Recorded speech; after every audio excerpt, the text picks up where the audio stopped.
Hello everyone बच्चों। हम बात कर रहे हैं बायोटेक्नोलॉजी की। और अपने प्रीवियस चैप्टर में हमने बात की थी बायोटेक्नोलॉजी के प्रिंसिपल्स एंड प्रोसेसेस के बारे में। तो बच्चों, आपके दिमाग में ये प्रश्न आ रहा है कि बायोटेक्नोलॉजी के प्रिंसिपल्स और प्रोसेसेस तो ठीक है कि, लेकिन क्या हम इनका वाकई यूज कर रहे हैं रियल लाइफ में? क्या वाकई हमने ऐसे जीव, पौधे और जंतु बनाए हैं जिनमें हमने कोई स्पेशल जीन डाली हो? और हमें क्या बहुत सारे बायोटेक्नोलॉजी से बहुत अच्छे अच्छे मेडिसिन्स या उत्पाद मिले हैं? जी हाँ बच्चों, बायोटेक्नोलॉजी से हमें बहुत सारे उत्पाद मिले हैं और बायोटेक्नोलॉजी को हम प्रयोग में भी ला रहे हैं। तो आज के चैप्टर में हम यही बात करने वाले हैं कि बायोटेक्नोलॉजी को हम कहाँ कहाँ और कैसे अप्लाई कर रहे हैं। तो बच्चों, आज का चैप्टर है बायोटेक्नोलॉजी एंड इट्स एप्लीकेशन। बच्चों, बायोटेक्नोलॉजी ने बहुत सारे क्षेत्र ऐसे हैं जिनमें हमारी मदद की है। आइए उनको समझ लेते हैं। सबसे पहला है इंडस्ट्रियल एरिया। इसमें बायोटेक्नोलॉजी के द्वारा की हेल्प से एनर्जी प्रोडक्शन किया जा रहा है। डिफरेंट टेक्निक्स के द्वारा सूक्ष्म जीव इसमें बहुत ज़्यादा इंपॉर्टेंट रोल प्ले कर रहे हैं और नए नए पदार्थों को हम बायोटेक्नोलॉजी की प्रोसेस के थ्रू बना रहे हैं। बच्चों, फॉरेंसिक साइंस में पैटर्निटी पैटर्निटी और साइंटिफिक इन्वेस्टिगेशन में बायोटेक्नोलॉजी बहुत इंपॉर्टेंट साबित हुई है। कैसे? पीसीआर आदि के थ्रू। देखो बच्चों, फॉरेंसिक जांच में जब क्राइम सीन होता है तो हमें वहां बहुत छोटे अमाउंट में डीएनए का सैंपल मिलता है, जैसे कोई ब्लड का ड्रॉप, हेयर, नाखून आदि, ठीक है, या मांस का छोटा सा टुकड़ा।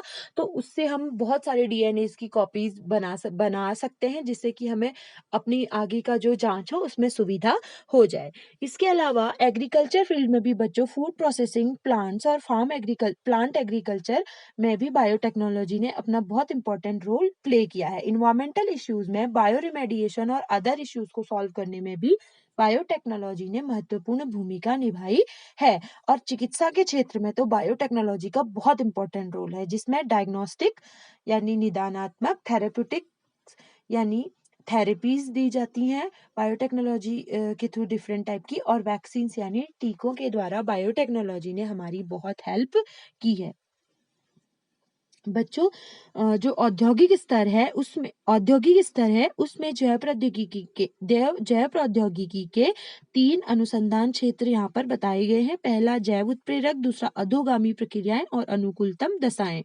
जैव उत्प्रेरक में उन्नत जीवों जैसे सूक्ष्म जीवों या शुद्ध एंजाइम के रूप में सर्वोत्तम उत्प्रेरक का निर्माण करना।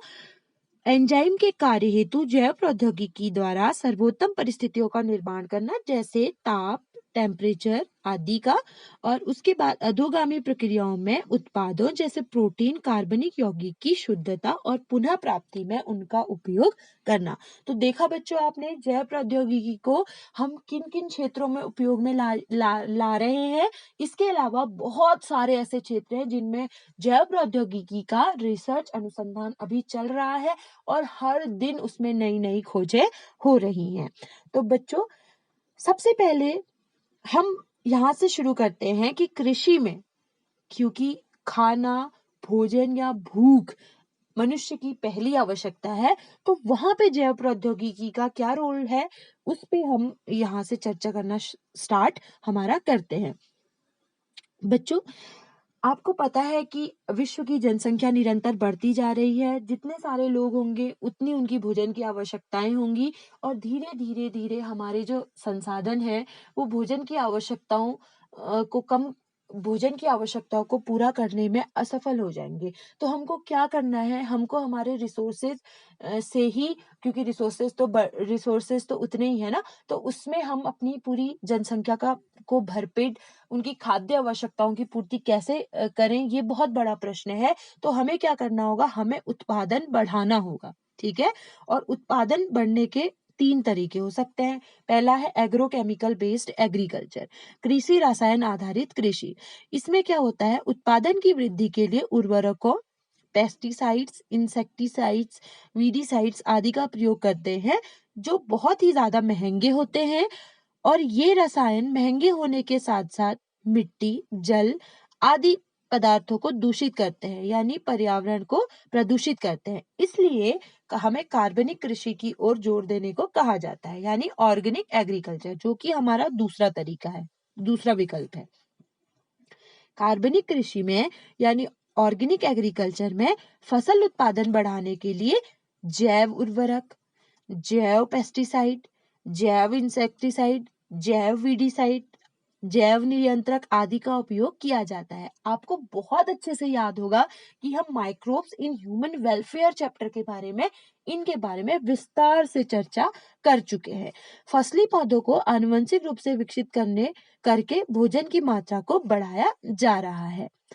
अगला विकल्प है genetically engineered crop based agriculture, यानी ऐसे सजीव जो जीन स्थानांतरण द्वारा परिवर्तित किए जाते हैं आनुवंशिक रूपांतरित जीव कहलाए जाते हैं। जीएमओ, जेनेटिकली मॉडिफाइड ऑर्गेनिजम्स इनको कहते हैं।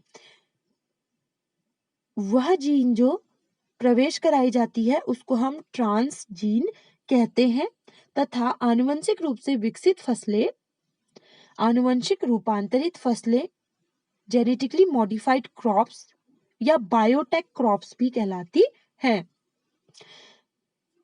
अब जो जेनेटिकली मॉडिफाइड जो क्रॉप्स हैं उनके लाभ क्या क्या है, इस ऐसे समझिए बच्चों। पहला लाभ है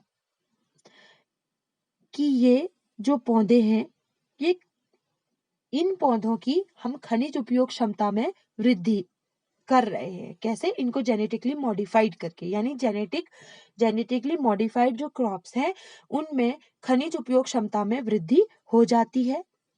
इसमें अनाज का नुकसान कम करने में सहायक है। जैसे कभी शीघ्र परिपक्वन हो जाता है, इमेच्योर जो हमारा क्रॉप लॉस होता है उसको कम करने में सहायक होते हैं। इससे रासायनिक उर्वरक एवं पीड़कनाशकों पर हमारी कम निर्भरता होती है। खाद्य पदार्थों के पोषक स्तरों में वृद्धि, अजैव प्रतिबलों के विरुद्ध अधिक सहिष्णु फसलों का विकास किया जा रहा है।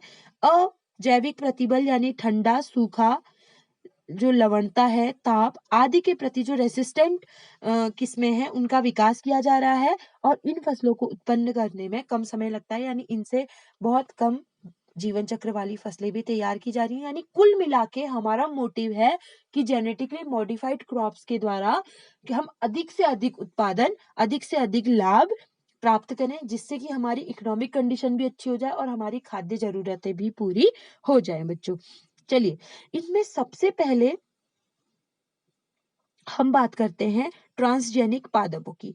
ट्रांसजेनिक पादप में कीट रोधी पादपों को सबसे पहले यहाँ समझने की कोशिश कीजिए। कीट प्रतिरोधी पादप, आपने देखा होगा अक्सर हमारे बैगन, टमाटर आदि में छेद होता है। जब हमने बहुत अपने किचन गार्डन में बहुत अच्छे से हमने सब्जी लगाई है कि चलो ये हम जो डिफरेंट टाइप के मिलावट, ये यानी केमिकल वाले हैं, छिड़काव वाले हैं, कीटनाशक वाले, इनसे फ्री हम एक अपने किचन गार्डन में सब्जी लगा रहे हैं। लेकिन आप देखते हैं कि उसमें क्या हो गया, बैगन लगाए थे उसमें छेद हुए, उसके अंदर काटो तो कीड़े। ठीक है, तो इससे बचने के लिए सिंपल सा एग्जांपल है, आजकल कीट रोधी पादप डेवलप किए गए हैं बायोटेक तकनीक के द्वारा। कैसे? समझ लीजिए।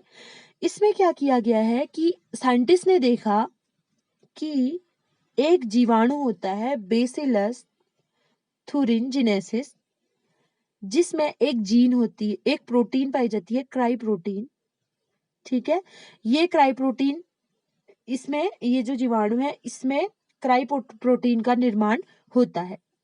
ये क्राई प्रोटीन कई प्रकार के कीटों के लिए हानिकारक होती है, तो कीटों के लिए इसे बीटी टॉक्सिन या बीटी विष भी कहते हैं। ये क्राई प्रोटीन क्या करती है, कीटों की जो एलिमेंट्री कैनाल होती है, आहार नाल होती है, उनमें संक्रमण करके ये उनको मार देती है। ठीक है, ये उनको मार देती है। क्राई प्रोटीन बनाने के लिए जो जीन रिस्पॉन्सिबल होती है उसको क्राई जीन कहते हैं। अब जो जीन क्राई प्रोटीन बना रही है उसकी जीन को टीआई प्लाज्मिड की सहायता से, टीआई प्लाज्मिड यहाँ पे वेक्टर का काम करता है, टीआई प्लाज्मिड की सहायता से तंबाकू, टमाटर, कपास आदि में प्रवेश कराकर इन पादपों को कीटों के प्रति प्रतिरोधी बनाया गया है। कैसे? अगर ये बेसिलस थुरिनजेनेसिस जो है, इसमें वो जीन है कि जो कीड़ों को मार देती है। अगर उस जीन को हम पौधे में डालें तो पौधे के अंदर वो गुण आएंगे कि जैसे ही पौधा उसकी पत्तियों को कैटरपिलर स्टेज में अटैक करता है, उसमें अगर पौधे को खाने जाए तो वो जो विष है उसकी पत्तियों में आ जाता है, और पत्तियों से अगर पत्तियों को वो कीड़ा खाता है तो सीधे कीड़े की आहार नाल में चला जाता है, तो कीड़ा मर जाता है। तो ठीक है, हमारा जो पेड़ है वो सेफ हो गया इन कीड़ों से। तो उसके जो फल लगेंगे, टमाटर लगेगा, बैगन लगेगा, उसमें कीड़ा कभी नहीं लगेगा। इस प्रकार के जीन जो स्थानांतरण है उसमें कपास में ये अत्यधिक प्रभावी साबित हुआ है, जिसे बीटी कपास या बीटी कॉटन या कॉलर या किलर कॉटन भी कहते हैं। ठीक है बच्चों, इसको किलर कॉटन भी कहते हैं। ये देख लीजिए, बीटी कॉटन देख लीजिए। पहले ये देखा, अब कपास का क्या हुआ, पहले इसको कीड़े ने काट लिया तो इतना पहले ही कीड़ा इसमें घुस गया, जब ये खिलेगा तो हमारी पूरी जो कपास है वो बर्बाद हो जाएगी। तो इसका सोल्यूशन ये किया कि जो कपास का पौधा है इसमें ये बेसिलस थुरिनजेनेसिस की जो क्राई प्रोटीन उत्पन्न करने वाली जीन है वो जीन इसमें डाल दी। ठीक है, कपास की इस प्रकार जो कपास की किस्म बनी है, परजीनी किस्म जिसे बीटी कपास, इसकी पत्तियों को खाने पर जो प्रोटीन जो प्रोटीन विष है कीट की आहार नाल में पहुंच जाता है। ठीक है, कीट की आहार नाल में पहुंच गया, और आहार नाल का जो पीएच है वो अल्कलाइन होता है। ठीक है, उस पीएच से घुल जाता है, और ये जो विष है उसकी आंत की जो उपकला कोशिकाएं हैं उसमें छेद कर देता है, जिससे कोशिकाएं फूल जाती हैं, फट जाती हैं, और कीड़ा जो है वो मर जाता है। ठीक है, अब क्वेश्चन ये आता है कि क्या इस विष के कारण ये जो बेसिलस थुरिनजेनेसिस है ये नहीं मरता? ये नहीं मरता है। क्यों नहीं मरता?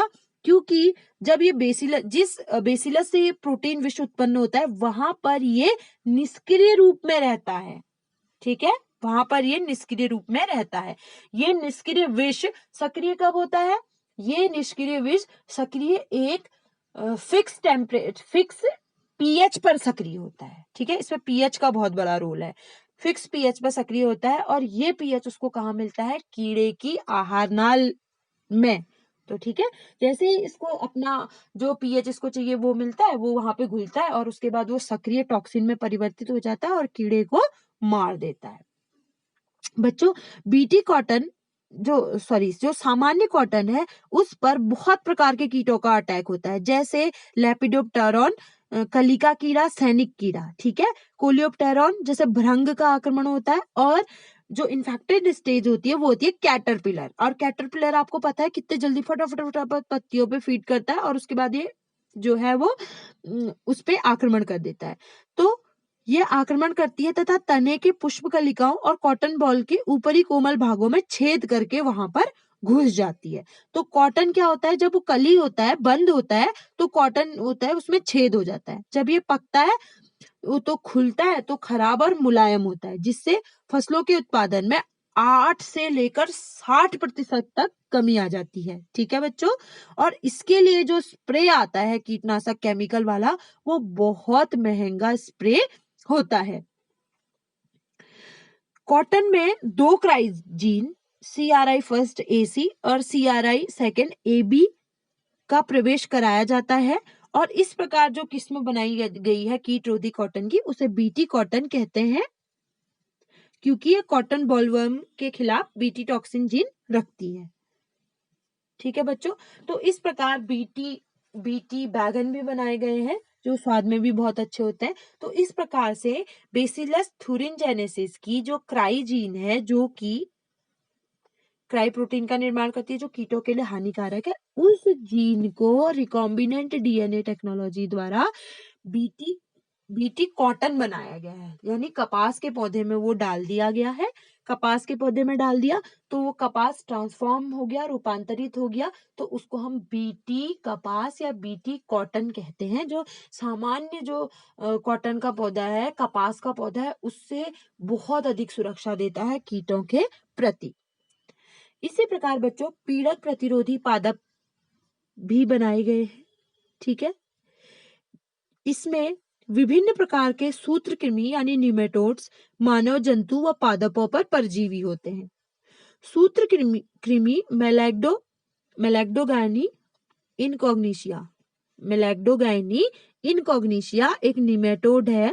ये तंबाकू, टमाटर और बैगन की जड़ों पर संक्रमण करके उसकी पैदावार को बहुत कम कर देता है। गांठें मोटी मोटी सी हो जाती हैं, गांठें इसमें मोटी मोटी सी हो जाती है, अजीब सी हो जाती हैं गांठें। ठीक है, तो उसमें ये अटैक करता है और इससे हमारी जो फसल है वो बहुत कम, पैदावार बहुत कम होती है। इन संक्रमण को रोकने के लिए एग्रोबैक्टीरियम जीवाणु के टीडीएनए का उपयोग किया जाता है। किसका उपयोग किया जाता है? एग्रोबैक्टीरियम जीवाणु के टीडीएनए का प्रयोग किया जाता है। इसके लिए इन निमेटोड से छुटकारा पाने के लिए आरएनए इंटरफेरेंस, आरएनए अंतरक्षेप एक टेक्निक का इस्तेमाल किया जाता है। बहुत इंपॉर्टेंट है, याद रखना। बेसिकली सभी प्रोकैरियोटिक जो जीव होते हैं उनमें अपनी कोशिका की सुरक्षा करने की एक विधि होती है, ये आरएनए अंतरक्षेप। इस विधि में जो स्पेशल मैसेंजर आरएनए होता है पूरक द्विसूत्री आरएनए से बंधित होने के पश्चात निष्क्रिय हो जाता है, जिसके फलस्वरूप दूत आरएनए के स्थानांतरण को रोकता है। ठीक है, दूत जो एमआरएनए होता है यानी मैसेंजर आरएनए का स्थानांतरण जो है वो रोकता है। इस डबल स्टैंडर्ड आरएनए का जो सोर्स होता है वो संक्रमण करने वाले वायरस में पाए जाने वाले पूरक आरएनए जीनोम ट्रांसपोजन के प्रतिकृति के उपरांत बनने वाला मध्यवर्ती आरएनए होता है। एग्रोबैक्टीरियम वेक्टर का उपयोग करके नेमेटोड के विशिष्ट जीनों को परपोषी पौधों में प्रवेश कराया गया है। ठीक है, उसके बाद क्या होता है? डीएनए परपोषी कोशिकाओं में सेंस व एंटीसेंस आरएनए का निर्माण करता है। ये दोनों आरएनए एक दूसरे के पूरक होते हैं जो डबल स्टैंडर्ड आरएनए का निर्माण करते हैं, जिससे आरएनए अंतरक्षेप प्रारंभ होता है।